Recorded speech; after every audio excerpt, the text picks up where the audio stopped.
Hey folks, how's it going? Good? Good. So I have a ton of wild onions to use up. Now these are the onion blooms. You might have already checked out my wild onion video. If you haven't, I'll have that in the description, so go check it out. But so I have all these wild onions, and I'm going to make them into things. I thought you might like to join me while I was doing that, because I need to get it done. They've been in the fridge for a few days, and you know how things go. If you put it in the fridge, you start putting other stuff in the fridge, you might forget that it was in the fridge, and then you waste everything that you got. So big old bowl of wild onions, and I think today I'm going to make both a wild onion bloom elixir as well as a wild onion bloom Oxymel. Now, if you don't have wild onions, first of all, get curious, because you probably have wild onions that grow where you live. You just have to look into it. Google is your friend here. Look where you live, what county you're in, what region you're in, the name of the mountains you live in, the area you live in, plus wild onion. Right, and you'll probably see some sciencey type information pop up where people have been cataloging the herbs that grow around you. You might have missed the season, but if you're like, hey, there's no onions around me whatsoever, that's okay, because you can get onions from the store, and you can use the onion itself the same way as I'm going to use these blooms.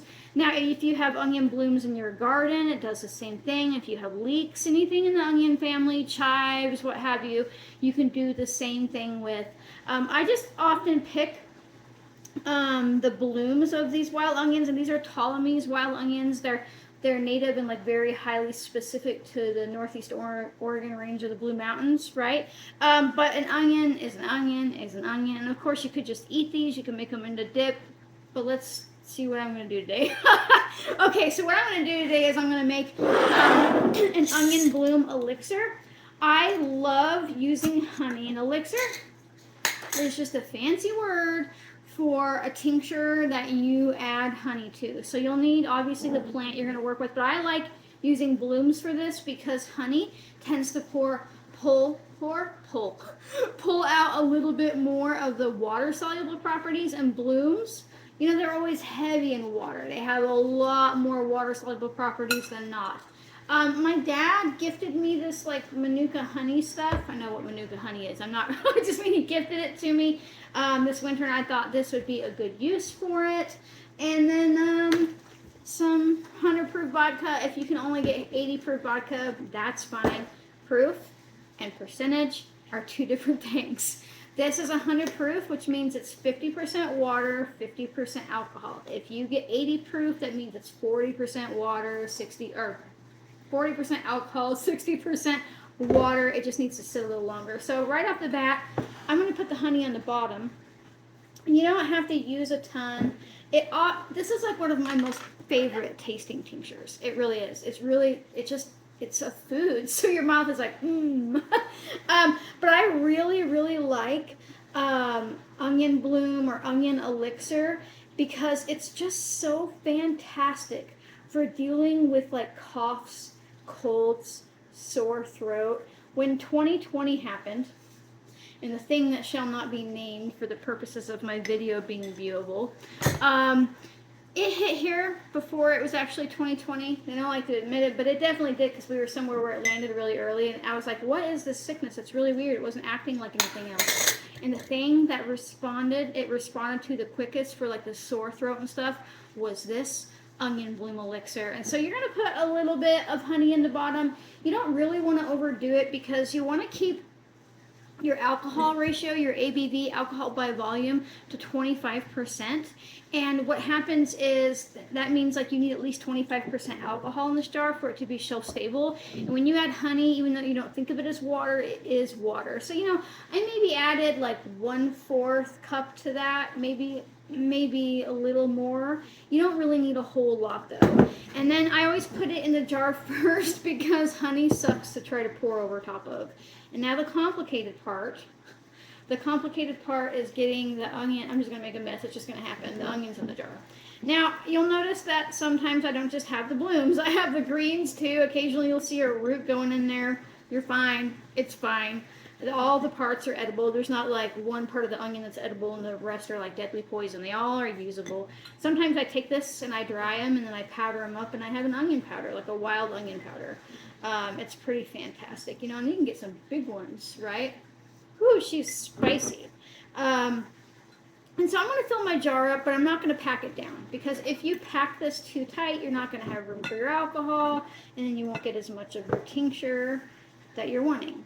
So I'm putting it in there, but I'm not really overdoing it. Okay, so now that the hard part is over, we're on to this part, which is the hardest part, maybe, just dumping alcohol over top. People overcomplicate tinctures all the time, and what's funny is when you use fresh plant matter, you don't have to do all the complicated math and ratios that people do, like a 1-to-4 ratio, and this, and then add water, because when they're doing that, did you know that they're trying to get back to pretending as if they used fresh plant matter?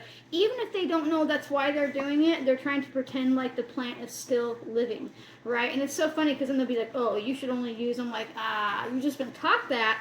But actually, tinctures are better when you use fresh plant matter, because you have all the water-soluble properties. What happens to this bloom when it dries? It crumbles up, right? All those particular water-soluble properties, VOCs, phenols, and things like that, they often evaporate off tremendously. And then when you make a tincture with dried plant matter, you are far more likely to have an adverse reaction, because it's no longer balanced, right? Okay, so I've filled it up. I might need a little bit more on the top there. I like to fill it up right to the tip top, because I don't want it to oxidize a whole lot. And that's just like fancy talk for, like, you know, when you take a bite of an apple and you leave it out and it goes brown, that's oxidation happening, and that's where air hits the damaged cellular structure of a plant, and then it causes basically rust. That's what happens, right? And it can make it a little weaker. It can make it, you know, not super great for your body. It's not the worst thing in the world, but you can get away from that by just filling it up to the top and making sure that there's not a lot of air in there. A little bit of air won't hurt. Right, and so now I've got my honey on the bottom. That will dissolve, and you're going to sit this in a cool, dark place for about 6 to 8 weeks, and then you're going to strain out the plant matter. I have a video called Let's Talk All About Tinctures. You can go watch that to watch me strain one, talk about figuring out how dosage works for your own unique body, because this isn't pharmaceutical, this is herbal, so you need to kind of like play around with like what dosage works best for you. Okay, so now I'm going to slap a label on here, so I don't forget who she is. You might think that you won't, but it is really possible to get busy making tinctures and then like a year later be like, who are you? Maybe not with onion, because you could smell it, taste it, figure it out, but just put a label on it. It's not too hard. Okay, so next up, I'm going to make an Oxymel. Now, this is an option for people who don't want to use alcohol. It's not as potent. It is not a tincture. There is no way to make a tincture without using alcohol. And by the way, glycerin is an alcohol. It's just a fatty sugar alcohol that your liver can't process, which is why it'll make you shit your brains out if you eat a bunch of it, right? But it's still alcohol. Okay, so, but an Oxymel is just when we add honey. This is moving slow as molasses for how hot it is in here. I'm going to put, you know, maybe a little bit more than last time, because we are working with a vinegar. And that is because an Oxymel is just honey with vinegar added and herbs. And we're going to extract it that way. Now, this one's great. You can use it the same way, like, come on, brain. You can use it the same way that you would a tincture, in the way that you're supporting your body. Right, I guess I could talk about that. Why do we want to be making these onion-flavored things? Onion is really amazing for supporting our body through, like, if you've got the crud coming on, like I talked about, if you've got upper respiratory issues, sore throats, but also I really love onion for anything bladder infection, kidney infection, anything that you've ever been given like a sulfa-based antibiotic for. Onion can do the same thing, because onion has natural sulfur compounds in her, which is why she smells the way she does. And if you are dealing with like a chronic UTIs and you're constantly getting bladder infections, I really suggest getting onion into your life on a consistent basis. She's really fantastic for it. Now, some people are allergic to sulfa drugs, but they can handle onion. So if you've never, had a bad reaction to an onion, you can handle this. So basically, what we're doing is making a fancy vinaigrette, but using it differently. Although I definitely will like eat this as well, like on top of salad dressings and things like that. So I've got my honey in the jar, I've got my blooms in the jar, and here's the real complex part of putting, didn't spill it, I thought, of putting apple cider vinegar. You could use a white vinegar if you want to. I don't know, I like apple cider vinegar best for oxymels. Not just taste, I find that it's a little less harsh on the plant matter, and by proxy you're not degrading properties, you're extracting them, right? Same thing, I'm going to fill it all the way to the top because I don't want a ton of oxidation to happen.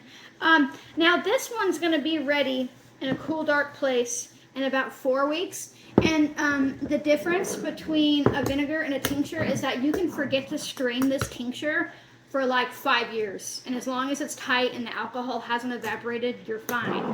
If you forget to strain this, it could start fermenting on you, it could go bad, you could grow vinegar mother on top. I want you to strain it, you know, in about 4 weeks, 5 weeks, probably 6-ish weeks max. And then after that, you've got about a year to use it up, whereas after you strain this tincture, technically they last indefinitely, right? Until the alcohol, because you never had been like, oh, this alcohol expired, right? But the herbal properties can start waning after about 5 to 10 years. If you have them in the dropper bottles, you got about a year, maybe 2 max, because the constant oxygen exposure. But anyhow, so the vinegar one doesn't last as long, and you would need to take it in bigger amounts. I'm usually using an Oxymel at a tablespoon or 2 at a time, whereas with a tincture, in theory, you're only using like 1 to 10 drops or something like that, right? Depending on your body. So now I'm going to put a label on this. I'm actually going to just leave it in my kitchen so I don't forget about it. But you know, it's not like in direct sunlight or anything like that. Okay, Oxy. All right. And now, you might think, well, you're not thinking about colds and flus and things like that. But I'll tell you what, each season exists for the next. So, like, summertime, you've got all these herbs popping off, right? You've got all these herbs that are like, hey, you need to do something with me now to be ready for, you know, fall colds and things like that and wintertime. And usually it's like, in the spring, it's like something like cleavers and all these other herbs are coming up, and they're like, hey, all this is to get your lymphatic system moving and give you energy because you've got some shit to do this summer, right? Because our bodies, even if we live in like a super comfortable society right now where we can just go and get food whenever, we evolved being like, oh my God, we have this amount of time to get the food we need to last for winter, and herbs are the same way. So herbs exist to be ready for the next season, right? So getting this stuff down now, even if we might not use it anytime soon because we're not dealing with like bladder infections and things like that, I will have it this winter when I need it. So that was super easy, right? You are completely smart enough to do that. We made, 13 minutes, and I'm jabbering a lot. We made 2 things in 13 minutes that can take care of our bodies all the way through winter or even through the summertime if you're dealing, you know, with bladder issues. And remember, if you don't have access to huge fields of wild onions, or you don't have a garden, or you live deep in the city, you can go to the store and buy a bag of onions and make the same thing. It will be the same process, just chop up your onions. Now, it'll be a little, I guess it'll be a little more pungent, but it's no different, right? It'll still taste pretty good. You'll still want to cook with the vinegar. You can still use a tincture just the same. So it's super accessible to you, and you are absolutely smart enough to mess around with onions, right? You've got this. So if you like my random videos where, you know, I talk about onions, I trip over words, I'm a real human, and all that kind of stuff, I've got the dishwasher going in the background, consider becoming a member. It's just a way to throw a couple bucks at me. It's to support my work. I teach free, so it's really helpful. If you can't afford to be a member, don't even worry about it. I do give early access to videos, but if you can't afford it, like I said, don't worry about it, because these videos are always released on a weekend. You know, every weekend I release a new video, but if you want to binge watch a bunch, becoming a member is a good way to do that. If you can't do that, or even if you can, make sure that you like, comment, subscribe, share, turn on notifications, and all that kind of stuff. Sharing is super important because it helps other people learn that they are smart enough to do this just like you are. So thanks so much for watching, folks, and I'll see you next time. Bye.